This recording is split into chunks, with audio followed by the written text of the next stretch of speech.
हर field में महिलाओं के प्रति अलग अलग आपने किरदार निभाए हैं। क्या मानती हैं कि कहाँ ज़्यादा दिक्कतें आती हैं? आपने जैसे हरासमेंट की बात कही है, अगर हम दूसरे पक्ष की बात करें तो सिर्फ महिलाएं ही नहीं बल्कि पुरुषों पर भी होते हैं। सोशल मीडिया से अभी कोविड में अगर देखा जाए तो बहुत ज़्यादा ऐसे मामले सामने आए थे जिनसे घर टूटने की बातें सामने आई थी, डिवोर्स केसेस बहुत बड़े थे। तो वहां पर महिला या पुरुष किसकी सबसे ज़्यादा भागीदारी मानती है? नमस्कार, देख रहे हैं गरिमा टाइम्स और मैं रिंकी बत्रा। हरियाणा महिला आयोग की चेयरपर्सन रेनू भाटिया आज हमारे साथ मौजूद हैं। हरियाणा में बढ़ते आपराधिक मामलों के अगर मद्देनज़र देखा जाए तो आज इनके साथ विशेष बातचीत करेंगे। मैम, बहुत स्वागत है आपका गरिमा टाइम्स। शुक्रिया। मैम, आप फरीदाबाद से ताल्लुकात रखती हैं। इससे पहले आप जर्नलिस्ट भी रह चुकी हैं और एक्टिंग लाइन में भी थी। हर फील्ड में महिलाओं के प्रति अलग अलग आपने किरदार निभाए हैं। क्या मानती हैं कि कहाँ ज़्यादा दिक्कतें आती हैं? मुझे ऐसे लगता है कि अगर कोई महिला अपने आप को सशक्त मानने लगे तो किसी भी फील्ड में उसके लिए प्रॉब्लम नहीं है। नॉर्मली क्या होता है, जब कोई फिल्म लाइन में होता है या जब कोई ऐसी लाइन में होता है जहाँ पुरुषों के साथ ज़्यादा उठना बैठना आना जाना हो, तो महिलाओं को ऐसा गिना जाता है कि ओ ये महिला तो बहुत तेज़ है, ये इस फील्ड में आती है, इस फील्ड में जाती है।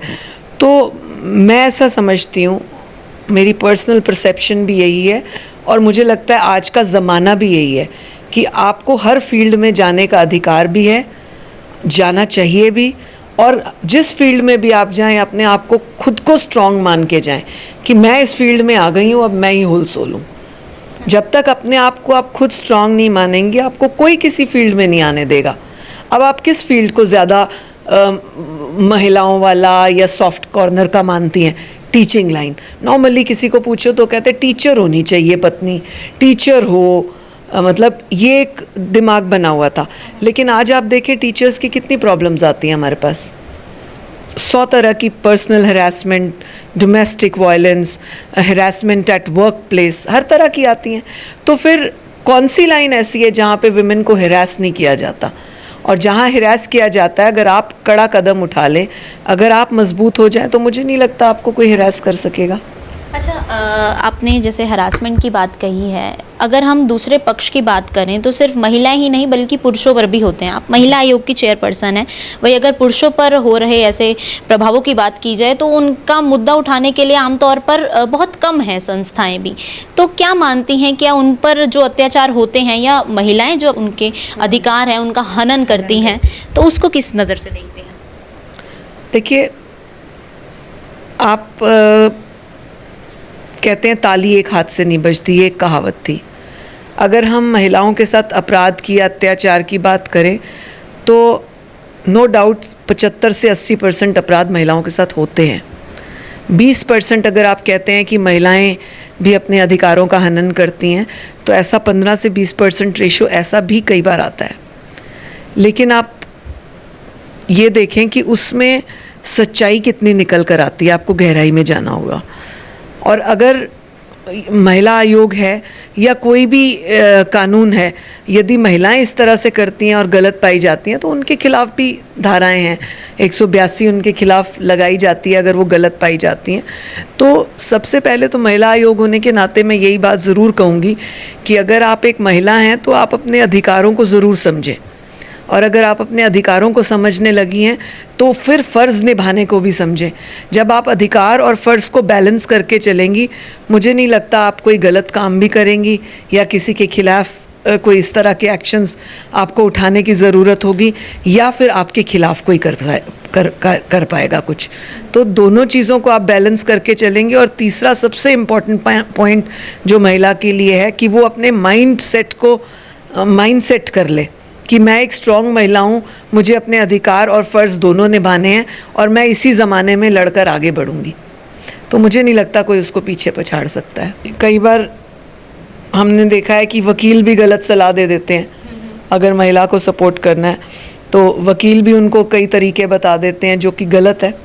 मैं उसको गलत मानती हूँ। आप अपना केस मजबूत करने के लिए फादर इन लॉ पे, ब्रदर इन लॉ पे या किसी ऐसे पे एलिगेशंस लगा दें या ज़बरदस्ती एक ड्योरी की मांग कर लें, तो कहीं ना कहीं जब आप डिटेल में जाते हैं तो निकल कर आ जाता है सामने कि ये केस फेक था। बहुत सारे ऐसे उदाहरण हैं जिनमें बाद में बात गलत निकलती है और सारा केस फेक नज़र आता है। लेकिन जब हम महिलाओं की बात करते हैं कि हमने उनको सपोर्ट करना है, तो उतना ही मैं महिलाओं को भी यही बात कहती हूँ आप लोगों के चैनल्स के माध्यम से, मीडिया के माध्यम से, कि आप अपने अधिकार को ज़रूर मांगें, लेकिन अधिकार को मिसयूज़ ना करें। जब आप अपने किसी भी, ये हर फील्ड में है, जब आप अपने अधिकार का मिसयूज़ करने लगते हैं तो आप एक सर्टेन स्टेज के बाद घाटे में जाते हैं। बहुत ज़्यादा लंबे टाइम तक फेक बातें, बहुत ज़्यादा लंबे टाइम तक झूठ फरेब, ये नहीं चलता। मक्कारी ज़्यादा लंबी नहीं चलती है। तो इसलिए आपको अपना स्टैंड खुद लेना होगा कि हम एक महिला हैं, हमें अपनी उस बात की रेपुटेशन बना के रखनी है, और अगर हम महिला के नाते अगर कोई अधिकार मांग रहे हैं तो हमें भी उस चीज़ का रिगार्ड और रिस्पेक्ट करनी चाहिए। अभी मैम हाल ही में अगर बात की जाए तो हरियाणा की एक बेटी कॉम्बैट एविएटर के पद पर चयनित हुई है और इंडिया में देश की वो पहली पोस्ट है, तो क्या कुछ कहना चाहेंगी? हरियाणा से आप भी ताल्लुकात रखते हैं। देखिए, सबसे पहले तो उस बेटी को बधाई, और ऐसी उन सभी बेटियों को बधाई जिन्होंने हरियाणा का नाम हर चीज़ में पहली बार रोशन किया। जैसे मिस यू वर्ल्ड यहाँ से बनी, ऐसे ही कल्पना चावला यहाँ से, तो ऐसे बहुत सारे नाम हैं। हमारी खिलाड़ी बेटियाँ कितनी हैं, वो हरियाणा से उन्होंने नाम रोशन किया। उन सभी बेटियों को बहुत आशीष और बहुत बहुत बधाई। ऐसे ही हम क्यों नहीं अपने माइंडसेट को स्ट्रॉन्ग कर लेते। और अभी बीच में हमने एक बेटी का पर्वतारोहण, बेटी एक है हमारी, उसको हमने अपने महिला आयोग ने कार्यक्रम में भी बुलाया था, स्टेट ने भी और नेशनल ने भी।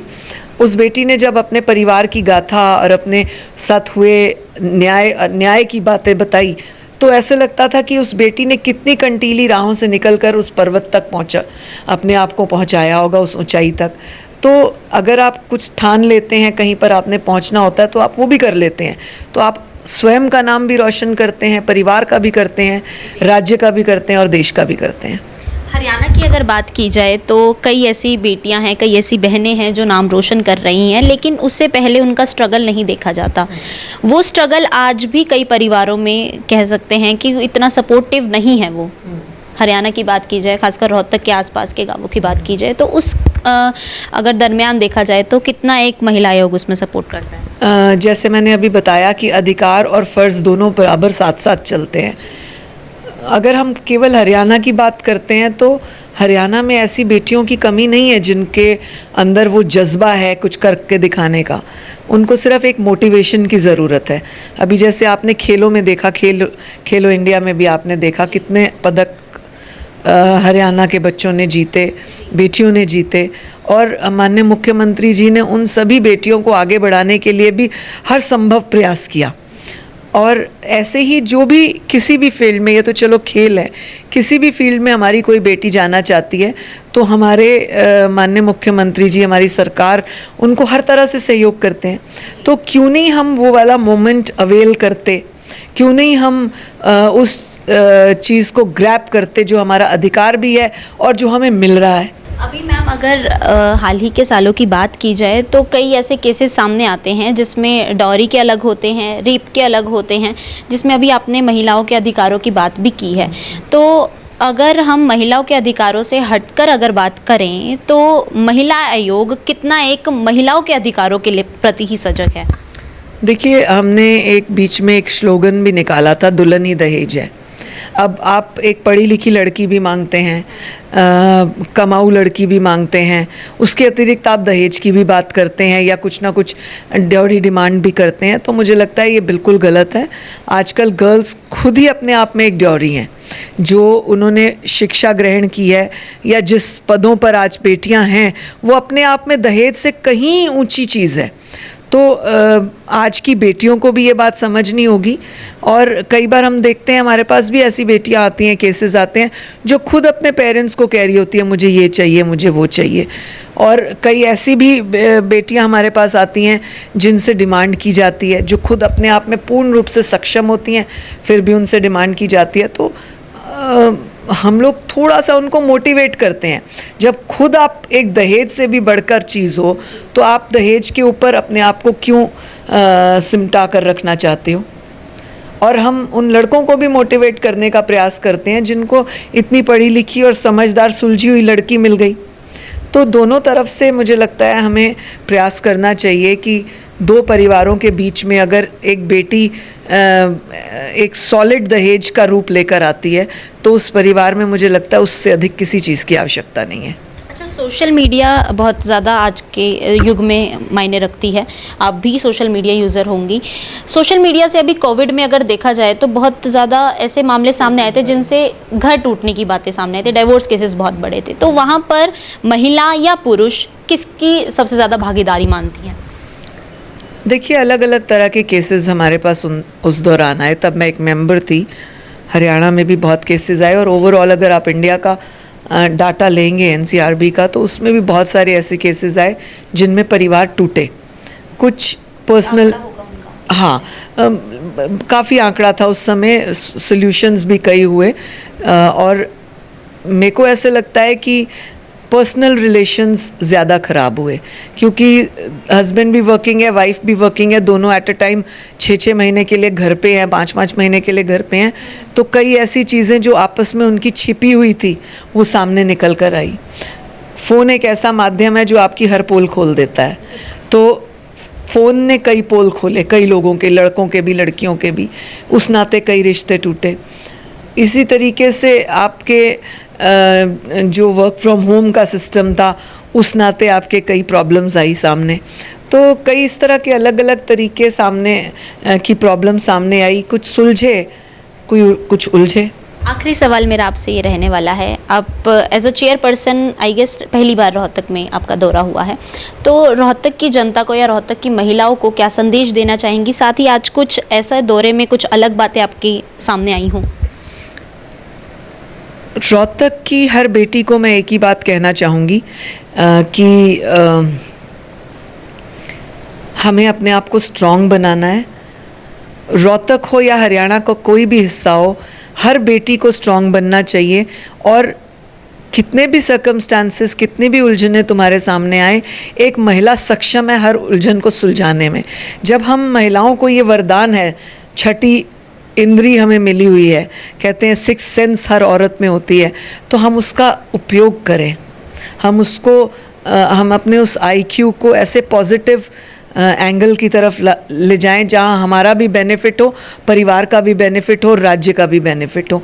तो जिस दिन हमने ये ठान लिया कि मुझे ये करना है, मुझे आगे बढ़ना है, मुझे अपनी ज़िंदगी का स्टैंड लेना है, वो कोई भी हो सकता है, वो परिवार के लिए भी हो सकता है, समाज के लिए भी हो सकता है और अपने पर्सनल करियर के लिए भी हो सकता है। जिस दिन हमने वो स्टैंड ले लिया, मुझे लगता है वो दिन दूर नहीं कि किसी भी महिला को महिला आयोग में, महिला थानों में, वुमेन सेल में जाने की ज़रूरत होगी। अच्छा, रोहतक का दौरे में कुछ ऐसी अलग हटकर बातें सामने आई हो जो साझा करना चाहें? वैसे तो सभी तरह की प्रॉब्लम्स सामने आई, परंतु हमने जब एसपी और डीसी से मुलाकात की तो साइबर क्राइम को लेकर बातें ज़्यादा सामने आई कि छोटे बच्चों के साथ जो साइबर क्राइम हो रहा है उसको सुलझाने में आयोग और पुलिस मिलकर कुछ काम करे। तो उसके ऊपर हमने आज चर्चा की। ये बड़ा इम्पोर्टेंट एक विषय था। बहुत शुक्रिया मैम, आपने अपना कीमती समय दिया।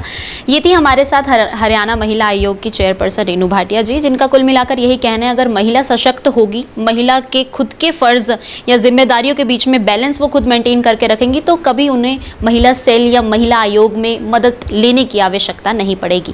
कैमरामैन हितेश के साथ गरिमा टाइम्स के लिए मैं रिंकी बत्रा, नमस्कार।